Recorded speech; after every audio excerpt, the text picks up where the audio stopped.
নমস্কার বন্ধুরা, কেমন আছো সবাই? আশা করি সবাই ভালো আছো। তো আমিও অনেকটা ভালো আছি। তো বন্ধুরা, আমি তোমাদেরকে বলেছিলাম যে আমি ছুটির দিন দেখে একটা করে বড় ভিডিও দেব। তো আজ আমার ছুটি।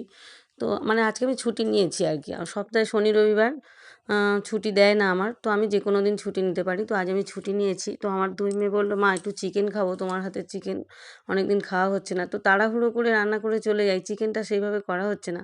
তো আজকের ভাবলাম একটু চিকেন করি। দুই মেয়ে ভীষণ ভালোবাসে আমার হাতের চিকেন খেতে। তো দেখো বন্ধুরা, এই 750 মতো চিকেন এনেছিল। তো চিকেনটা আমি ম্যারিনেট করে রেখেছি হলুদ গুঁড়ো, লঙ্কার গুঁড়ো, একটু লেবুর রস দিয়ে আমি সর্ষের তেল দিয়ে ম্যারিনেট করে রেখেছি। আর কি কি বাড়ছি দেখো, আদা রসুন 2 চামচ, গোটা জিরে আর কয়েকটা কাঁচা লঙ্কা আমি মিক্সিতে পেস্ট করে নেব। আর আলুগুলোকেও ডুমো ডুমো করে বড় বড় করে কেটে নিয়েছি, নিয়ে সেগুলো আমি ভালো করে ভেজে নিয়েছি হলুদ দিয়ে। ভেজে আমি তুলে রেখেছি। তো এবার আমি এর মধ্যে তেলের মধ্যে গোটা গরম মশলা দিয়েছি, গোটা গরম মশলা, তেজপাতা এইগুলো দিয়েছি। দিয়ে আমি ফোড়ন দিয়ে গোটা গরম মশলা দিয়েছি, দুটো তেজপাতা দিয়েছি আর একটু জিরে দিয়েছি। দিয়ে ফোড়ন দিয়ে তারপর পেঁয়াজ কুচিটা আর টমেটো কুচিটা দিয়ে দিয়েছি। দিয়ে ভালো করে ভাজা ভাজা মতো করে নিয়ে তার মধ্যে আমি হলুদ গুঁড়ো দিয়ে দিয়েছি, আর এই যে দেখো শুকনো লঙ্কার গুঁড়ো দিয়ে দিয়েছি। দিয়ে আর 1 চামচ মতো আমি ধনিয়া গুঁড়ো দিয়েছি। দিয়ে ভালো করে আমি এটাকে কষিয়ে নিয়েছি। মানে ভালো করে ভাজা ভাজা মতো করে নিয়ে এবার এর মধ্যে আমি যে মশলাটা বেটে রেখেছিলাম সেই মশলাটা আমি এর মধ্যে অ্যাড করে দিয়েছি। তো দেখো বন্ধুরা, আবারও বলছি কী কী নিয়েছিলাম: কয়েক টুকরো আদা, কয়েক টুকরো রসুন, আর হচ্ছে কাঁচা লঙ্কা আর গোটা জিরে। এইগুলো আমি মিক্সিতে পেস্ট করে নিয়েছিলাম। নিয়ে ভালো করে এর সাথে আমি কষিয়ে নেব, এই মশলার সাথে ভালো করে কষিয়ে নেব। অনেকক্ষণ ধরে কষিয়ে নেব, যতক্ষণ না তেলটা ছেড়ে উঠে আসে ততক্ষণ পর্যন্ত কষাবো। আর মাংসটা দেখো ম্যারিনেট করাই রয়েছে। এতে এমনি হলুদ গুঁড়ো আর লঙ্কার গুঁড়ো, সর্ষের তেল দিয়ে ম্যারিনেট করেছিলাম। আর একটু পাতিলেবুর রস দিয়েছিলাম। তো এবার দেখো বন্ধুরা, এটা ভালো করে কষিয়ে নিয়ে, এই মশলাটা ভালো করে কষিয়ে নিয়ে এইবার আমি এর মধ্যে আমি দুটো বাতাসাও দিয়েছি, কারণ আমি চিনিটা অ্যাভয়েড করি। দুটো বাতাসা দিয়ে ভালো করে কষিয়ে নিলাম, তোমরা চাইলে চিনি দিতে পারো। তো ভালো করে কষিয়ে নিয়ে এবার আমি ম্যারিনেট করা মাংসটা এর মধ্যে দিয়ে দিলাম। তো এবার ভালো করে আমি চিকেনটাকে কষিয়ে নেব বেশ কিছুক্ষণ, কিন্তু সময় নিয়ে। আর ওভেনটাকে আমি মিডিয়াম টু লো ফ্লেমে দিয়েছি। ভালো করে কষিয়ে নিয়ে তারপর আমি পাশে গরম জল বসিয়ে দেবো। সেই গরম জলের মধ্যে আমি এটাকে অ্যাড করে দেবো। তো দেখো বন্ধুরা, এই যে গরম জল বসিয়ে দিয়েছি, জলটা বেশ কড়াভাবে গরম হয়ে যাবে, তখন আমি এই চিকেনটাকে এর মধ্যে ঢেলে দেবো। তো বন্ধুরা দেখো, এই যে চিকেনটা এত সুন্দর, এই ঝোলটা খেতে লাগে। আমি একটু ঝোলঝুলি করি, তোমরা যারা আমার ভিডিও দেখো তারা জানো। আমার দুই মেয়ে চিকেনের ঝোল খেতে ভীষণ ভালোবাসে। তো আমি ওই জন্য কষা কষা বা মাখো মাখো কিন্তু করি না, আমি একটু ঝোলঝুলি করি। আর ওরা ঝোলঝোলটা ভীষণ পছন্দ করে।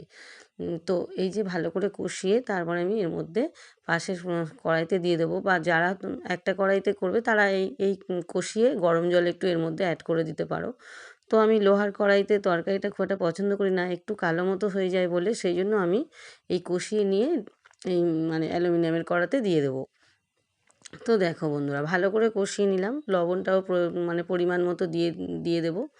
এই যে দেখো, জলের মধ্যে আমি ঢেলে দিলাম কষিয়ে। তো যেহেতু একটু ঝোলঝোল রাখবো, তো জলের পরিমাণটা কিন্তু বন্ধুরা তোমরা বুঝে শুনে দেবে। আমি আমার পরিমাণ মতো দিয়ে দিয়েছি। তো এবার পরিমাণ মতো এর মধ্যে লবণ দিয়ে আমি এটাকে ঢাকা দিয়ে আমি কিছুক্ষণ টাইম দেবো ফোটার জন্য, কারণ আলুগুলো সেদ্ধ হবে, মাংসটাও সেদ্ধ হবে। তো বন্ধুরা, সারা সপ্তাহ সেইভাবে আমি সময় পাই না, তাড়াহুড়ো করে রান্না করে খেয়ে চলে যাই, একটা বা দুটো পদ রান্না করি হয়তো। তো সেইভাবে হয় না। তো আজকের একটু সময় পেলাম, তো ভাবলাম ঠিক আছে চিকেন করি আর একটু ভিডিও তোমাদের সাথে শেয়ার করি। তখন যখন আমি ফ্রি ছিলাম, জব করতাম না, তখন কিন্তু আমি প্রায় দিনই বড় বড় ভিডিও দিতাম, কিন্তু এখন আর সেই সময়টা পাচ্ছি না। ফিরে এসে খুব টায়ার্ড লাগে, ক্লান্ত লাগে, মানে শুয়ে পড়ি আর কি। মানে শুয়ে পড়ে কিছুক্ষণ রেস্ট নিয়ে তারপর রান্নাবান্নার দিকে যাই। তো মেয়েরা অনেক দিন থেকে বলছিল যে, মা তোমার হাতের মাংসটা কতদিন ধরে খাই, করো করো করছিল। তো আজকের ভাবলাম করেই ফেলি। তো দেখো বন্ধুরা, এই যে রান্নাবান্না হচ্ছে, আমার একটু ঠান্ডা লেগে গিয়েছে বন্ধুরা, শরীরটাও আমার একটু খারাপ, ঠান্ডাটাও লেগে গিয়েছে। তো ঠান্ডা একটু কমেও গিয়েছে অবশ্য, আগের মতো সেই মারাত্মক ঠান্ডাটা কিন্তু আর নেই, অনেকটাই কমে গিয়েছে। তো আমি এবার দেখো বন্ধুরা, এবার আমি এর মধ্যে এই যে আমি ধনেপাতা কুচি ছড়িয়ে দিলাম। এবার তারপর গরম মশলা দিয়ে আমি এটাকে নামিয়ে নেব। তো দেখো বন্ধুরা কি সুন্দর কালার হয়েছে আর খেতেও কিন্তু দুর্দান্ত হয়েছে। আমার তো 2 মেয়ে ভীষণ খুশি। তারা বলছে, "মা তুমি অপূর্ব মানে অপূর্ব রান্নাটা হয়েছে।" এই যে দেখো শাহি গরম মসলা দিয়ে দিলাম এর মধ্যে। তো 2 রকমের গরম মসলা মানে একই, তো আমি একটু, একটু করে দিয়ে দিলাম। এই যে গরম মসলা ছড়িয়ে দিলাম আর ধনেপাতা তো আগেই কুচি, ধনেপাতা কুচি আগেই ছড়িয়ে দিয়েছি। তো এই যে দেখো গরম মশলা ছড়িয়ে দিয়ে এইবার আমি এটাকে নামিয়ে নেব। তো মানে এত সুন্দর খেতে হয়েছে বন্ধুরা, কি বলবো, নিজে করেছি বলে না। তোমরা এভাবে বন্ধুরা করে কিন্তু দেখতে পারো। আমার 2 মেয়ে তো ভীষণ, ভীষণ মানে পছন্দ হয়েছে ওদের। ওরা বলছে ভীষণ সুন্দর খেতে হয়েছে। হাসব্যান্ডও বলছে খুব ভালো খেতে হয়েছে।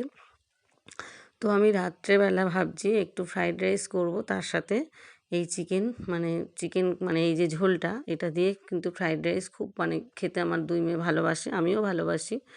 তো ফ্রাইড রাইস করব বা পিস রাইস করব ভাবছি, কোনটা করব এখনও বুঝতে পারছি না। যাই হোক, যা হোক একটা করতে হবে। তো এই যে আমি এবার নামিয়ে নেব। তো দেখো বন্ধুরা, রান্না আমার কমপ্লিট, আর বেশি কিছু করিনি। এই চিকেন হলেই আমাদের ভাত খাওয়া হয়ে যায়। তো সবাই ভালো থেকো বন্ধুরা।